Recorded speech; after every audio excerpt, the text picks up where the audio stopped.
Dear student, welcome to exam fancier. Buddha ने कहा है कि संसार दुखमय है।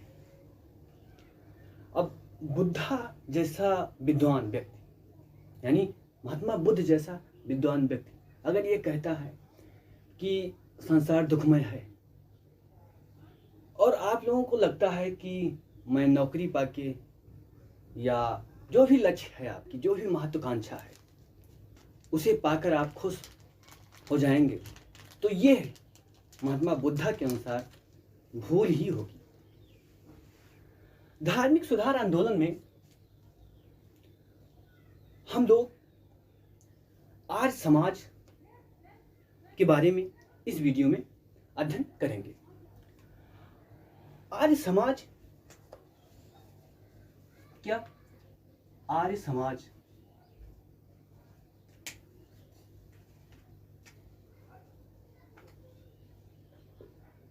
आर्य समाज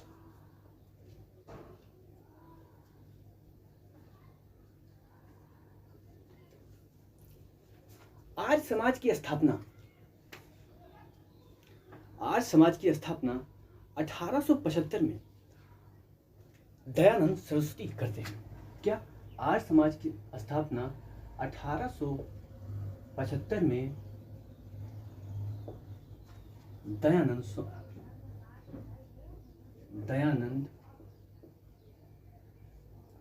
सरस्वती करते हैं। क्या? दयानंद सरस्वती करते हैं। दयानंद सरस्वती का मूल नाम क्या था? मूल शंकर। क्या? मूल शंकर। उनका बचपन का नाम मूल शंकर था। पूर्णानंद ने इनको दयानंद सरस्वती की उपाधि दी। तब से दयानंद सरस्वती के नाम से जाने लगे। दयानंद सरस्वती भारतीय सुधार आंदोलन में ऐसे सुधारक हैं जिन्होंने स्पेशली हिंदू धर्म में सुधार का प्रयास किया और राष्ट्रवाद को धर्म से जोड़कर जन जन तक पहुंचाने का प्रयास किया। किसको? राष्ट्रवाद को। उसी क्रम में, यानी राष्ट्रवाद को प्रसारित करने तथा सुधार, हिंदू समाज में जो कुरीतियां, जो कर्म कांड थे, उनको समाप्त करने के लिए दयानंद सरस्वती 1875 में आर्य समाज की स्थापना कहाँ करते हैं? मुंबई में करते हैं। किंतु कुछ समय बाद इसका मुख्यालय, आर्य समाज का मुख्यालय लाहौर, क्या?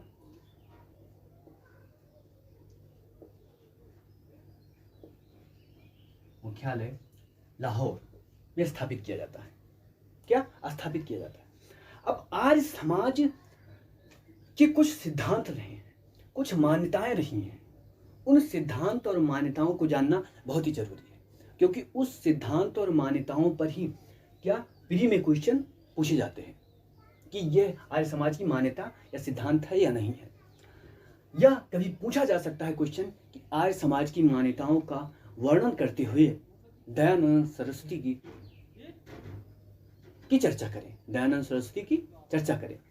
दयानंद सरस्वती का उल्लेख करते हुए आर्य समाज के सिद्धांतों का वर्णन करें। तो ऐसे मिक्स टाइप के क्वेश्चन आ सकते हैं। तो पहले हम लोग देखते हैं आर्य समाज के क्या क्या मान्यताएं रही हैं। क्या क्या मान्यताएं या सिद्धांत कह सकते हैं, क्या क्या सिद्धांत रही हैं। ठीक है।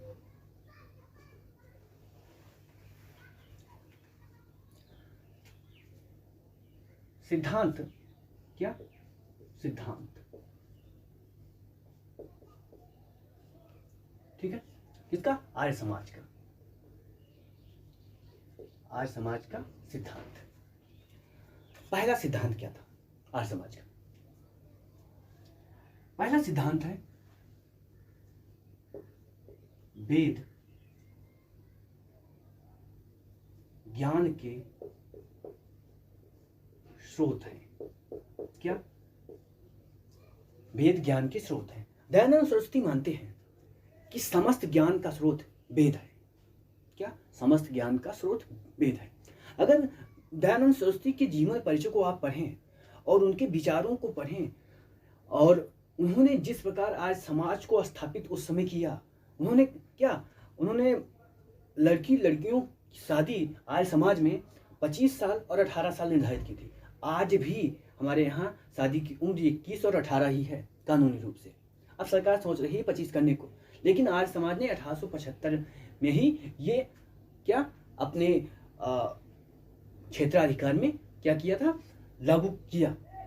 तो आप कह सकते हैं आज समाज अपने समय से आगे था, यानी स्वामी दयानंद सरस्वती भी क्या अपने समय से आगे थे। तो अगर स्वामी दयानंद सरस्वती कहते हैं कि वेद ज्ञान के स्रोत हैं, तो हो सकता है गलत हो सकता है सही हो, लेकिन इसका निर्णय आप कैसे करेंगे? इसका निर्णय वेदों का अध्ययन करने के बाद। अगर फ्री समय है तो धार्मिक पुस्तकों का अध्ययन करना चाहिए। सबसे पहले अपनी धार्मिक पुस्तकों का अध्ययन, उसके बाद अन्य धर्मों की धार्मिक पुस्तकों का अध्ययन। ठीक है? तो वेद को पढ़ने के बाद आप पाएंगे कि वेद में अच्छाई क्या है, बुराई क्या है, या हिंदू धर्म किस रास्ते पर चल रहा है, किस दशा में है, कैसी दिशा होनी चाहिए, ये आप वेद को पढ़ने के बाद स्पष्ट जान पाएंगे। तो प्रयास करिए जब भी फ्री समय में, तो वेद को 4 किताब है केवल, आसानी से पढ़ा जा सकता है 1 साल में। ठीक है? धीरे धीरे पढ़ेंगे तब भी 2 साल लगेगा, 2 साल से ज्यादा नहीं लग सकता। ठीक है? तो वेद ज्ञान के स्रोत हैं, इन्होंने कहा। और पुनः वेदों की ओर लौटो। क्या? पुनः वेदों की ओर, पुनः वेदों की ओर लौटो, इनका कथन था। ठीक है? प्रथम सिद्धांत इनका ये था कि समस्त ज्ञान वेद में समाहित है। अगर वेद आप नहीं पढ़ पाते हैं तो दयानंद सरस्वती की पुस्तक है सत्यार्थ प्रकाश, बहुत ज़्यादा मोटी पुस्तक नहीं, उसको आप पढ़िए, वो भी बहुत अच्छी पुस्तक है। ठीक है? दूसरा सिद्धांत क्या था? दूसरा सिद्धांत मूर्ति पूजा का विरोध। क्या? मूर्ति पूजा का विरोध। क्या? मूर्ति पूजा का विरोध। ठीक है? मूर्ति पूजा का विरोध इस संदर्भ में किया जाता है कि मूर्ति पूजा भगवान बनाने की परंपरा को क्या करती है? सुदृढ़ करती है। क्या? भगवान बनाने की परंपरा को सुदृढ़ करती है, यानी कि व्यक्ति ही व्यक्ति को क्या भगवान मानने लगता है, और क्या होता है, इसे व्यक्ति ही व्यक्ति को भगवान मानने लगता है। तो अब जैसे एक व्यक्ति किसी व्यक्ति को भगवान मान रहा है, तो इसमें समस्या क्या होती है? समस्या कुछ नहीं, समस्या यह है कि केवल उच्च वर्ग के लोगों को ही भगवान माना जाता है। क्या? केवल उच्च वर्ग के लोगों को, क्योंकि चमत्कार पृथ्वी पर तो वैसे हर जगह चमत्कार ही चमत्कार है। अगर सूक्ष्म दृष्टि से देखें, सांस लेना भी चमत्कार है। क्या? सांस लेना भी चमत्कार है। धड़कन अपने आप धड़क रही है, वो भी चमत्कार है। तो उस चमत्कार से परे कोई ऐसा चमत्कार जो सामान्य रूप से हम लोगों को दिखे, वो पृथ्वी पर होता नहीं है और कोई करता भी नहीं है। क्या? कोई करता भी नहीं। अगर कोई करे तभी तो माना जा सकता है। जैसे कोई व्यक्ति मर गया, 5 दिन बाद कोई जिला दे, अब ऐसा चमत्कार हो तो उसको भगवान मान लो, को समझ में आता है। लेकिन सामान्य व्यक्ति को भगवान मानना, क्या? भगवान का पहली बात तो अपमान करना है। क्या? भगवान का अपमान करना है। और दूसरा, भगवान बनाने की परंपरा सुदृढ़ होती है, जिसमें केवल उच्च वर्ग के लोगों, उच्च वर्ग का मतलब जिसके पास धन संपदा वैभव है, उन्हीं को भगवान माना जाता है, उन्हीं को भगवान माना जाता है। सामान्य व्यक्ति एक है तो उसको भगवान नहीं माना जाएगा। तो ये भेदभाव को भी क्या करता है? जन्म देता है। और कर्मकांड, क्या? कर्मकांड को जन्म देता है। बहुत सारे भगवान हो गए, बहुत सारा कर्मकांड आपके पास हो जाएगा। जैसे बहुत सारे देवताओं की पूजा हम हिंदू लोग करते हैं, हिंदू लोग बहुत सारी पूजा लोगों की पूजा करते हैं, तो इनको भी चढ़ाना है, उनको भी चढ़ाना है, उनको भी चढ़ाना है, दिन भर सबको चढ़ाते रहो।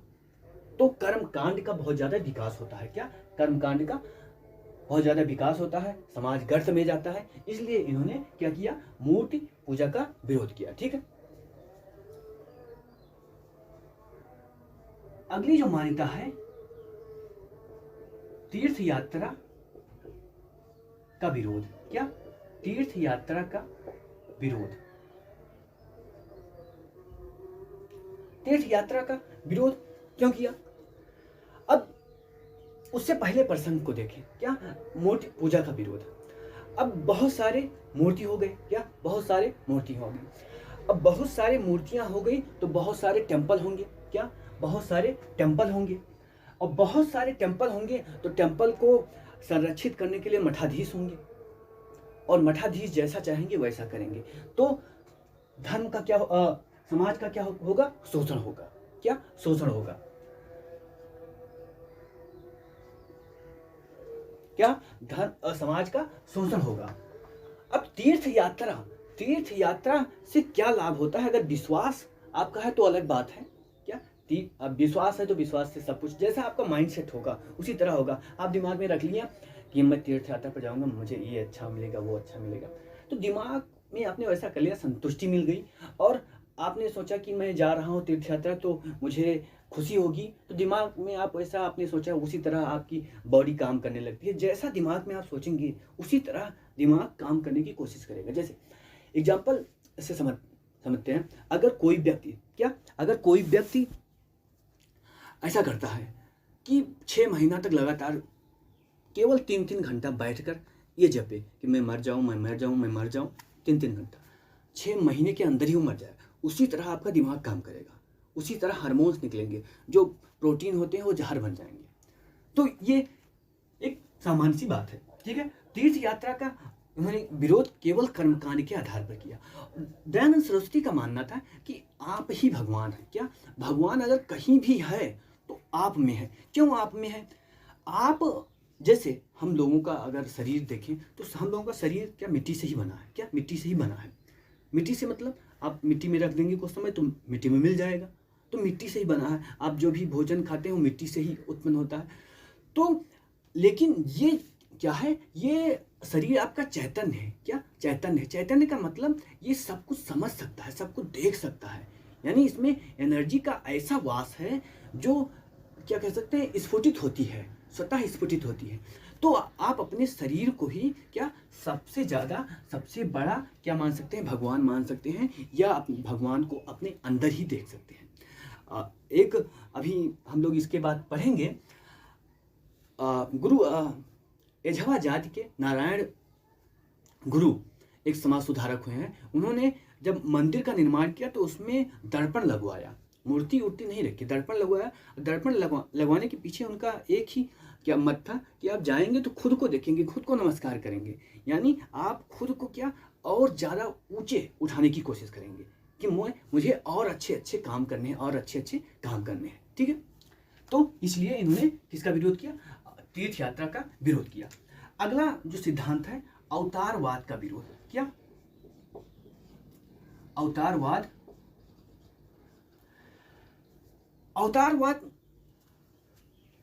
का विरोध इसलिए किया क्योंकि अवतारवाद में मानते हैं या मान्यता है कि जब पृथ्वी पर बहुत ज्यादा क्या होगा, बुराइयां फैल जाएगी। क्या? बहुत ज्यादा बुराइयां फैल जाएगी तो भगवान स्वयं आएंगे क्या करने? इस बुराई को खत्म करने। अब आप ये बताएं, बुराई आप कर रहे हैं तो भगवान उसको समाप्त करने क्यों आएंगे? आपने किया है ना, आप ही सुधारेंगे, उसे और कोई सुधार ही नहीं सकता। इतिहास जितना है भारतीय कह सकते हैं मानव का जितना इतिहास है उसमें आप देखेंगे कभी भी कोई नहीं आया हालत सुधारने के लिए, और जो आया तो एक्चुअली आया है नहीं, लेकिन कुछ मानता है जैसे ईसा मसीह आए तो उनको मार दिया गया। तो आप ईसा मसीह कोई भगवान नहीं थे, वो व्यक्ति ही थे, उन्हें गलत लगा तो उन्होंने सुधारने का प्रयास किया। तो कहने का मतलब ये है कि कोई ऊपर से आने वाला नहीं है। यहाँ पर आपकी दशा को सुधारने के लिए आपको खुद ही कर्म करना पड़ेगा, और कर्म करेंगे तो फल मिलेगा। न्यूटन का नियम भी कहता है एक्शन करोगे तो रिएक्शन होगा, यानी आप कर्म करेंगे उतनी एनर्जी आपकी गई, एनर्जी गई वो परिवर्तित होकर आप के पास किसी न किसी रूप में आएगी। तो अवतारवाद का क्या किया गया, विरोध किया गया कि भगवान कभी पृथ्वी पर नहीं आएंगे, ये छोटे मोटे कार्य करने अगर भगवान आते तो भगवान को भगवान नहीं कहा जाता। और आएंगे वो क्यों, क्या भगवान इतने कमज़ोर हैं क्यों, जहाँ भी हैं जिस भी रूप में हैं उनको यहाँ आकर समस्या को सॉल्व करना पड़ेगा? वो इतने कमज़ोर तो है नहीं, वो सर्वशक्तिशाली हैं। अगर हैं तो मुझे तो नहीं पता, स्पेशली अगर व्यक्तिगत मेरा मत पूछा जाए तो मुझे ये भी नहीं पता कि भगवान हैं और ये भी नहीं पता कि भगवान नहीं है। कैसे मैं बता, लेकिन जिस भी व्यक्ति को पता है कि भगवान नहीं है, अरे तो वो तो बहुत क्या है, बहुत बड़ा ज्ञाता है। जिसको नहीं पता है भगवान नहीं है या भगवान है, दोनों बहुत बड़े ज्ञाता हैं। कैसे आप कह सकते हैं भगवान है या कैसे आप कहते नहीं है, क्योंकि उसको आप प्रूव नहीं कर सकते। ठीक है, तो अवतारवाद। अगला जो सिद्धांत था, क्या अगला जो सिद्धांत है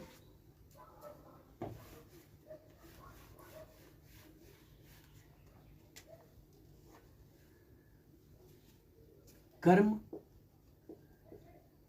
पुनर्जन्म, क्या पुनर्जन्म में विश्वास, क्या पुनर्जन्म में विश्वास। ठीक है, कर्म में विश्वास करते थे कि कर्म आप करेंगे उसी तरह आपको क्या मिलेगा, उसी तरह आपको फल मिलेगा, और जैसे आप कर्म करेंगे उसी तरह आपका पुनर्जन्म होगा। अच्छे काम करेंगे तो पुनर्जन्म होकर आप अच्छे घर में हो सकते हैं, या जो कह सकते हैं सुख सुविधाएं आप पाना चाहते हैं वो पा सकते हैं। तो कर्म और पुनर्जन्म में विश्वास। और ईश्वर को ये क्या मानते हैं, निराकार मानते हैं। ईश्वर को निराकार मानते हैं, यानी आर्य समाज का सिद्धांत क्या है, ईश्वर निराकार है, यानी कोई आकार पाकार नहीं है। क्या आकार उसका कुछ नहीं है, जिस भी आकार में रखोगे फिट, यानी ना तो आकार है, आप कह सकते हैं निराकार उसे कहते हैं जिसका तो ना आकार है ना आकार में फिट किया जा सकता है। वो जैसे जल को ले सकते हैं एग्जाम, जिसमें रखोगे उसी का आकार। ठीक है, तो निराकार में विश्वास करते थे, यानी कि ईश्वर हर जगह है, निराकार है, उसे टच नहीं कर सकते, उसे छू नहीं कर सकते, उसे महसूस नहीं कर सकते, उसकी इच्छा नहीं होती। भगवान की भी इच्छा होने लगेगी तो आप समझिए क्या क्या इच्छा हो सकती है, तो भगवान की इच्छा नहीं होती। ठीक है, स्त्री शिक्षा, अगला उनका जो सिद्धांत है आर्य समाज का, स्त्री शिक्षा को बढ़ावा दिया जाए, क्योंकि कहा जाता है अगर एक स्त्री को आप पढ़ाते हैं तो पूरी पीढ़ी को आप पढ़ा देते हैं। एक अगर पुरुष को पढ़ाते हैं तो क्या एक व्यक्ति को आपने पढ़ाया। तो स्त्री शिक्षा को अगला सिद्धांत था उनका कि स्त्री शिक्षा को क्या किया जाए, बढ़ाया जाए। अगला सिद्धांत बाल विवाह का विरोध। क्या बाल विवाह का विरोध। बाल विवाह ऐसा कह सकते हैं अंधविश्वास या कुरीति है जो अपंग समाज का निर्माण करती है। क्या अपंग समाज का निर्माण करती है। जैसे अगर किसी बच्ची का शादी हो जाता है क्या 15 साल में या 14 साल में, अब वो माँ बनती है तो किस प्रकार के बच्चे को जन्म देगी आप फील कर सकते हैं। बिल्कुल दुबला पतला, दिमाग का पैदल, सब कुछ रहेगा, क्योंकि वो अवस्था ही नहीं थी जब वो बच्चे को जन्म दे। अवस्था आती है 20 के बाद, 20-22 के बाद आती है कि कोई लड़की माँ बने। आप 14 में 13 में लड़की को माँ बना देंगे तो उस समय जो बच्चा होगा उसकी स्थिति आप कैसी रहेगी, खुद आप क्या कर सकते हैं, समझ सकते हैं। और इसको आप जाके प्रैक्टिकल रूप में देख भी सकते हैं। क्या प्रैक्टिकल रूप में देख भी सकते हैं। ठीक है, अगला जो सिद्धांत है आर्य समाज का, वो है हिंदी और संस्कृत का राष्ट्र में प्रचार। क्या हिंदी और संस्कृत का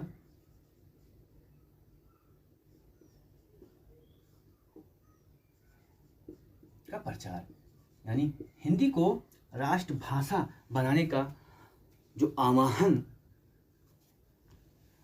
क्या सबसे पहले किसी ने किया तो दयानंद सरस्वती ने किया था। क्या दयानंद सरस्वती ने किया था कि हिंदी को क्या बनाया जाए, राष्ट्रभाषा बनाया जाए। अभी भी आप लोग जानते होंगे, मैं आशा करता हूँ कि हिंदी भारत की कोई राष्ट्रभाषा नहीं है। अगर आपसे कोई पूछता है कि भारत की कोई राष्ट्रभाषा है, तो भारत की कोई राष्ट्रभाषा नहीं है, राजभाषा है। राजभाषा हिंदी है। क्या? राजभाषा है हिंदी, लेकिन भारत की राष्ट्रभाषा नहीं। क्योंकि आप संविधान, जब कभी भी हम लोग पॉलिटी पढ़ेंगे तो आप देखेंगे संविधान में 22 भाषाओं को रखा गया है, जिसमें हिंदी भी एक है। तो हिंदी केवल राजभाषा है, ना कि राष्ट्रभाषा। हिंदी, या कह सकते हैं भारत की कोई राष्ट्रभाषा नहीं है। ठीक है, हिंदी संस्कृत का क्या प्रचार। ठीक है,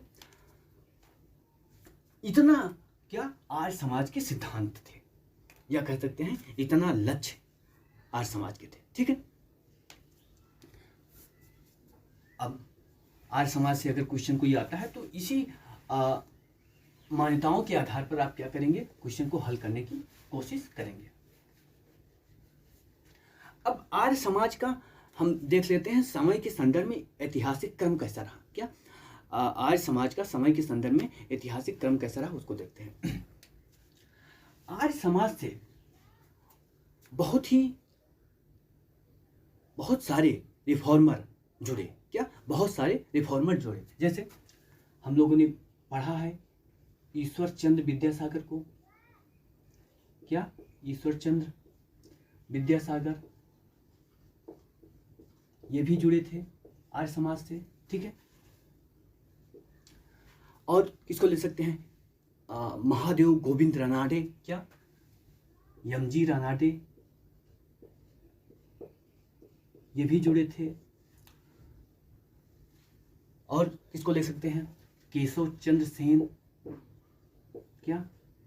केशव चंद्र सेन, यानी बहुत सारे लोग। लाला लिख देते हैं, लाला लाजपत। ठीक है, हरदयाल। क्या? डॉक्टर हरदयाल, श्रद्धानंद। क्या? श्रद्धानंद। ठीक है, यानी बहुत सारे सुधारक किससे, आर्य समाज से जुड़े थे। क्या? आर्य समाज से जुड़े थे। अब जब दयानंद सरस्वती की मृत्यु होती है तो आर्य समाज में धीरे धीरे क्या आता है, विभेद उत्पन्न हो जाता है। क्या? विभेद उत्पन्न हो जाता है। दो गुट तैयार होते हैं, और इन गुट का उदय 1893 में स्पष्ट होता है। किस पर ये दो गुट बनते हैं, खान पान। क्या? खान पान और शिक्षा। खान पान और शिक्षा को लेकर गुटों में क्या, जो आर्य समाज के सदस्य हैं उनमें क्या हो जाता है, विभेद हो जाता है। एक गुट, क्या? एक गुट, अब यहां पर खान पान और शिक्षा के संदर्भ में क्या, दो गुट बन गए। एक गुट जो है वो क्या कहता है,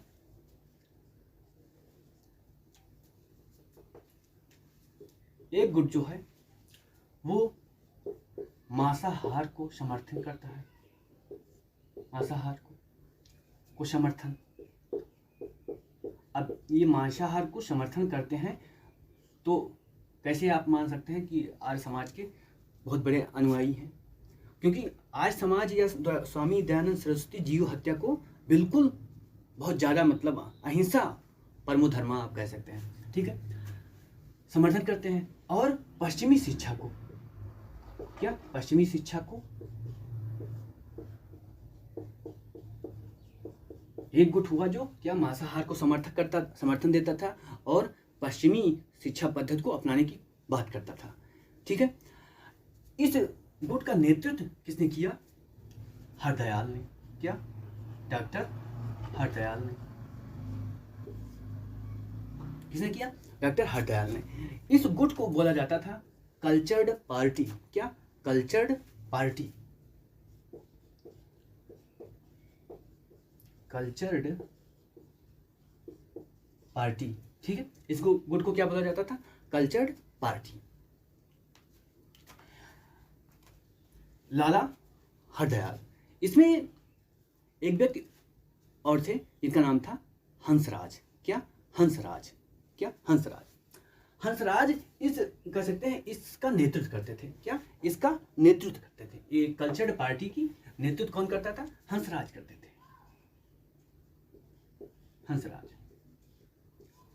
हंसराज ने 1866 में, क्या 1866 में उन्होंने एक कॉलेज की स्थापना की जिसको बोलते हैं दयानंद एंग्लो वैदिक कॉलेज। क्या 1866 नहीं, 1896, 93 में तो 1896 में हंसराज ने क्या किया? दयानंद एंग्लो वैदिक कॉलेज की स्थापना की। दयानंद एंग्लो वैदिक कॉलेज, DAV, क्या दयानंद DAV कॉलेज। कहाँ पर? लाहौर में। कहाँ पर? लाहौर में। ठीक है, ये एक गुट हुआ। क्या? ये एक गुट हुआ। अब अगले गुट को हम लोग देखते हैं।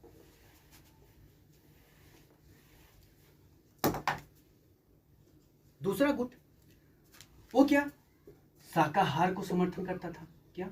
शाकाहार को समर्थन करता था और वैदिक शिक्षा को, क्या वैदिक शिक्षा या कह सकते हैं गुरुकुल शिक्षा, गुरुकुल शिक्षा। ठीक है, गुरुकुल शिक्षा को समर्थन करता। इस गुट का नेतृत्व स्वामी श्रद्धानंद ने किया। किसने किया? स्वामी श्रद्धानंद ने।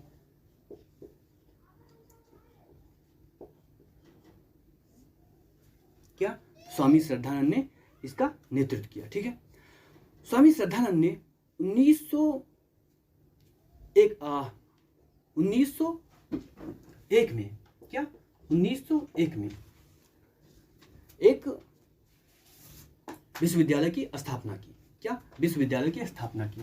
कहाँ पर? हरिद्वार में। हरिद्वार में। उसका क्या नाम है? उसका नाम गुरुकुल कांगड़ी विश्वविद्यालय है। क्या? गुरुकुल कांगड़ी विश्वविद्यालय।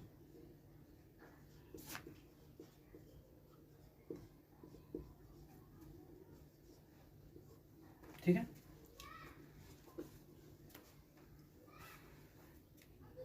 ये इतना ऐतिहासिक क्रम में आर्य समाज में कैसी घटनाक्रम हुई, ये इतना है।